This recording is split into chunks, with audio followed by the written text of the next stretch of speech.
जय माँ काली। जब हम माँ काली का नाम लेते हैं तो अधिकतर लोग मंत्र जप और शब्दों को ही साधना मान लेते हैं।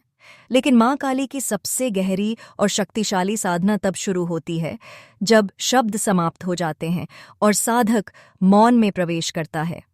मौन साधना का अर्थ चुप रहना नहीं कि ये ओ वो ऐसा है, मरे लिन निबलने की भीतर के शोर को शांत करना है। यही वह अवस्था है जहां मां काली प्रत्यक्ष नहीं, अनुभूति के रूप में प्रकट होती हैं। मौन साधना में साधक मां से कुछ मांगता नहीं, कुछ कहता नहीं, वह केवल उपस्थित रहता है। यही मां काली को सबसे प्रिय है, क्योंकि मां अहंकार से नहीं, समर्पण से प्रकट होती हैं। जब भक्त बोलना छोड़ देता है तब उसका अहंकार भी धीरे धीरे शांत होने लगता है, और जहां अहंकार मिटता है वहीं मां काली का वास होता है। जब माँ काली मौन साधना में प्रवेश करवाती हैं तो जीवन में अजीब सी शांति आने लगती है। बाहर समस्याएं वैसी ही रहती हैं, लेकिन भीतर डर नहीं रहता। मन बिना कारण स्थिर हो जाता है। ऐसा लगता है जैसे कोई अदृश्य शक्ति भीतर से कह रही हो, डरो मत, मैं हूं। यही माँ काली की मौन उपस्थिति है, जो शब्दों से नहीं, शक्ति से बात करती है।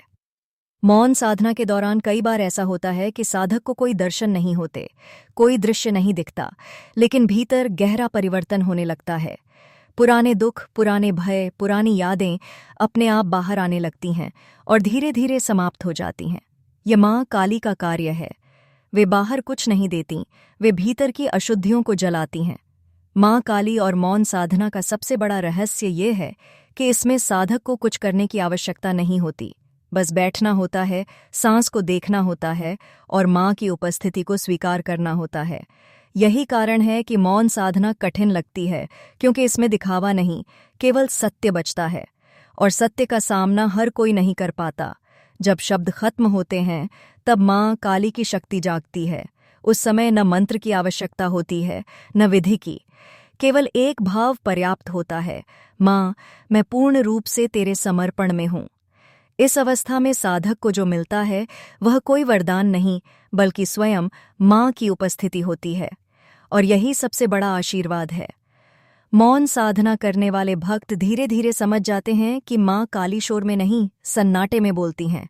वे संकट में चिल्लाने से नहीं, शांत रहने से उत्तर देती हैं। जब साधक यह सीख लेता है तब उसका जीवन बदलने लगता है। वह परिस्थितियों से लड़ता नहीं, उन्हें स्वीकार करता है, और यही स्वीकार भाव माँ काली की सबसे बड़ी कृपा है। अंत में बस इतना समझ लें, मौन साधना कोई तकनीक नहीं, यह एक अवस्था है। जब आप भीतर से थक जाते हैं, टूट जाते हैं और शब्द साथ छोड़ देते हैं, तब माँ काली स्वयं प्रकट होती हैं, क्योंकि माँ काली का वास्तविक निवास उसी हृदय में होता है जहाँ मौन है, समर्पण है